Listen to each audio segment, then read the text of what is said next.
Entrevista da semana. Nosso convidado de hoje é Diego Pérez, diretor executivo da Associação Brasileira de Fintechs. Nosso tema, Pix, é um novo sistema e meio de pagamento. É um prazer tê-lo conosco. Prazer é meu, Dr. Cury. Como vai? Bem, obrigado por estar com a gente. O que é o Pix?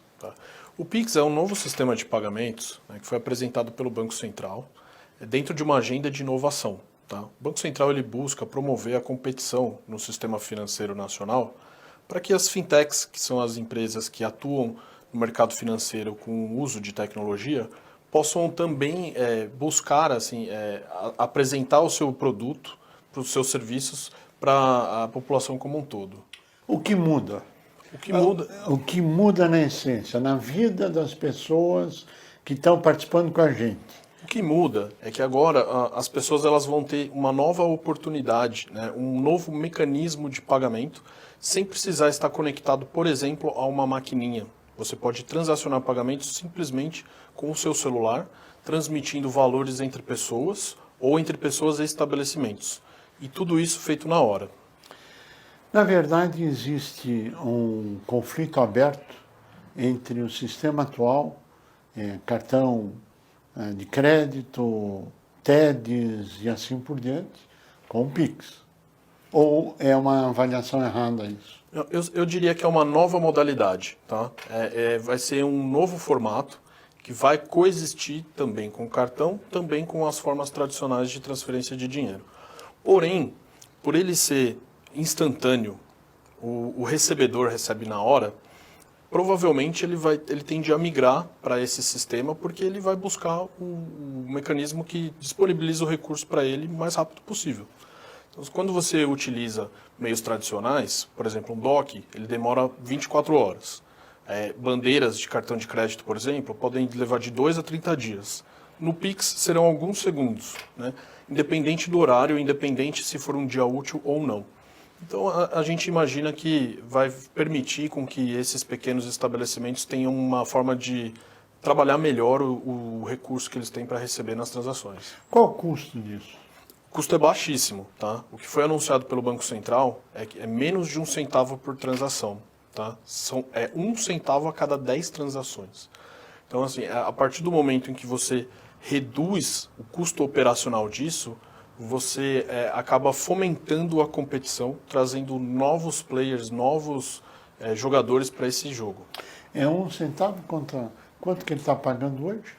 Se você pegar uma TED, é comum alguém pagar R$10 por uma TED, R$9 por uma TED.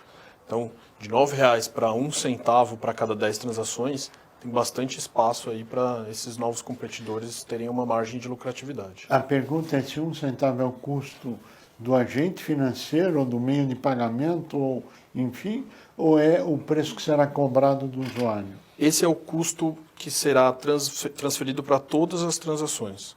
Então, o Banco Central ele estabeleceu esse custo porque é o Banco Central que vai operar o Pix.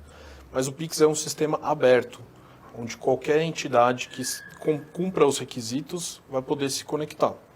Então, a partir do momento em que uma operação custa menos de 1 centavo, é possível que você não cobre nada do usuário final. Existem situações, hipóteses, em que esse custo tende a ser zero. E isso fomenta muito a competição. Quais são as hipóteses que o custo tende a ser zero? Num ambiente onde existem várias entidades exercendo a mesma atividade, o usuário final ele vai escolher aquela que não só oferece o melhor serviço, mas também com o melhor custo. Se o custo, mesmo acumulado em 10 transações, é muito baixo, pode ser como uma estratégia de aquisição de novos usuários, essas entidades acabem até pagando para manter o seu usuário dentro do serviço e monetizando, ou seja, ganhando dinheiro de outras formas, com serviços adicionais, com outras modalidades de engajamento do usuário, por exemplo. Hoje, a maior parte da receita do sistema financeiro tradicional, se é que a gente pode chamar assim, advém de taxas e não de emprestar dinheiro. O Pix muda esse cenário? Com certeza. Ele vai provocar para que os players não fiquem acomodados com essa fonte de receita baseada em taxas. e sim em outros formatos alternativos. O brasileiro ele é conhecido por ser um povo criativo, e isso também se reflete nos empreendedores. Então imaginamos que os empreendedores vão criar novos serviços, criar novas plataformas, onde eles podem extrair um resultado financeiro de outra atividade e entregar o pagamento de uma maneira gratuita. O Pix, que nós estamos falando, é um meio de pagamento. Só que o sistema financeiro atual vai muito além de um meio de pagamento. Ele tem depósitos, ele tem aplicações, ele tem empréstimos, enfim, várias outras atividades. Como que essa nova tecnologia, que é o Pix, irá afetar isso? Vai, não vai? Com a sua avaliação, por favor. Tá. É importante ressaltar que o Pix está direcionado para o ramo de pagamentos. Tá? Então, não se espera, no curto prazo ou no médio prazo, a transações de operações de crédito, por exemplo, de empréstimos, por meio do Pix. Tá? Existe uma outra iniciativa do Banco Central em desenvolvimento, tá? Que também está correndo em paralelo com o Pix, que é o Open Banking, que é o sistema bancário aberto. Nesse sistema, sim, serão realizadas operações como depósitos, empréstimos, transferências também, mas de uma forma um pouco mais voltada para produtos não relacionados a pagamentos. O Pix entra ou começa a funcionar quando? O Pix ele começa a funcionar no dia 16 de novembro, tá? Mas a partir do dia 5 de outubro, ele vai liberar um cadastro para que você possa se registrar no sistema e mostrar quais são as suas chaves de identidade para a partir do dia 16 de novembro você começar a transacionar. Isto via os agentes financeiros, ou bancos, ou fintechs existentes. Exatamente. E o que ele está criando? Ele está criando uma figura do que novo no meio desse caminho, o Banco Central. Tá. O Pix ele vai funcionar como se fosse uma praça digital, onde esses agentes vão se encontrar e vão oferecer serviços para a população como um todo, por meio de plataformas eletrônicas. Então, ele é um ambiente de conexão. Então, tanto grandes bancos e instituições financeiras tradicionais, quanto fintechs ou novos agentes que vão surgir, estarão no Pix para oferecer os seus serviços, sempre focado em pagamentos. O sistema que você está chamando de Open Banking, né, que traduz o que é e como é que isso vai funcionar, ou ainda é estudo? Tá. Não, isso vai funcionar e vai ser estará operacional no momento contemporâneo ao Pix, tá? A partir de novembro também. Deste ano. O Open Banking, traduzindo para o português, né, é o banco aberto, né, ou o sistema bancário aberto. Hoje, as instituições financeiras seguramente detêm muitas informações sobre seus usuários, mas a nova Lei Geral de Proteção de Dados, ela estabelece que esses dados pertencem ao usuário e não ao banco. Então, o usuário ele pode usar esses dados ao seu favor, eventualmente para contratar um serviço financeiro melhor, tá? Mais adequado ou mais eficiente para a sua necessidade. Então, a partir do momento em que uma instituição financeira A possui dados de um usuário, ela não pode se fechar para aquilo, se o usuário quiser transferir esses dados para uma instituição B. Então, ele consegue usar os seus dados para pesquisar um serviço melhor, porque as instituições financeiras precisam conhecer as pessoas para saber se ela é um bom pagador ou não, para saber se aquela pessoa tem capacidade financeira ou não. E nada melhor do que os dados para traduzir essa situação. Na verdade, o que o Banco Central está buscando é criar competição no mercado brasileiro, é isso? Exato, por meio da tecnologia, por meio da inovação. Esses movimentos do Banco Central, eles tendem a promover esse tipo de competição. E quanto mais as fintechs ou outros agentes se conectarem a isso, mais serviços terão disponíveis para o mercado.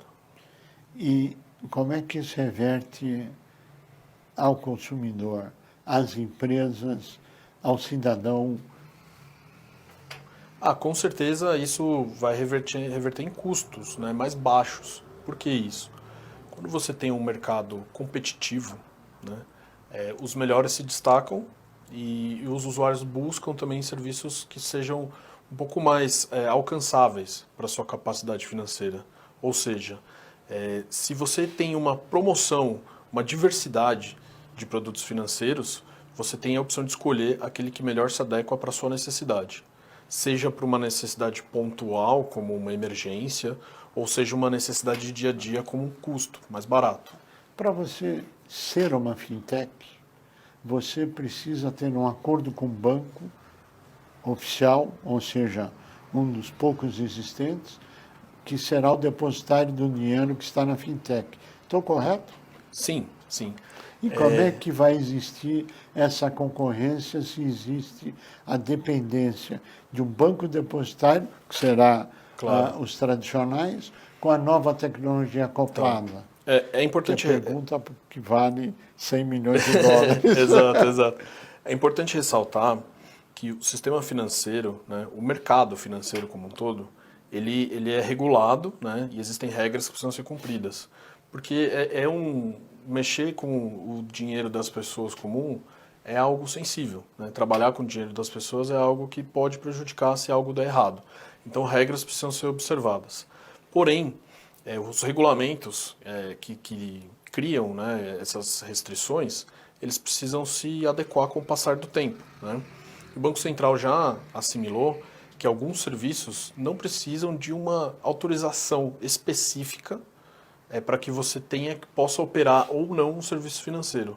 Seja porque você está em parceria com alguém que já possui essa autorização, no caso que você falou, estou em parceria, eu sou uma fintech, estou em parceria com uma entidade financeira para receber esses depósitos, ou porque o volume que eu transaciono é baixo e não traz tanto risco. Então ele fala assim, enquanto você é pequeno, você pode transacionar sem uma autorização específica. Porém, a partir do momento que você atingir determinado volume, você precisa vir aqui no Banco Central e pedir esse registro. Qual seria a tua frase final para encerrarmos o programa, que chegamos ao final do nosso tempo? Tá. Esses movimentos, eles são muito importantes, tá, para trazer uma eficiência para o mercado financeiro e para trazer diversidade também para as entidades que vão operar daqui para frente.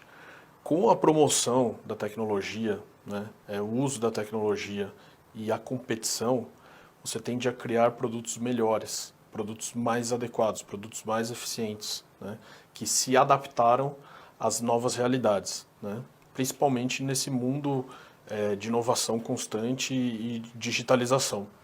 Então, no final do dia, a gente entende que o principal beneficiário de tudo isso será o usuário final, será o consumidor, será a pessoa física ou pequeno estabelecimento que acessa serviços financeiros no seu dia a dia e precisa disso para viver e continuar prosperando.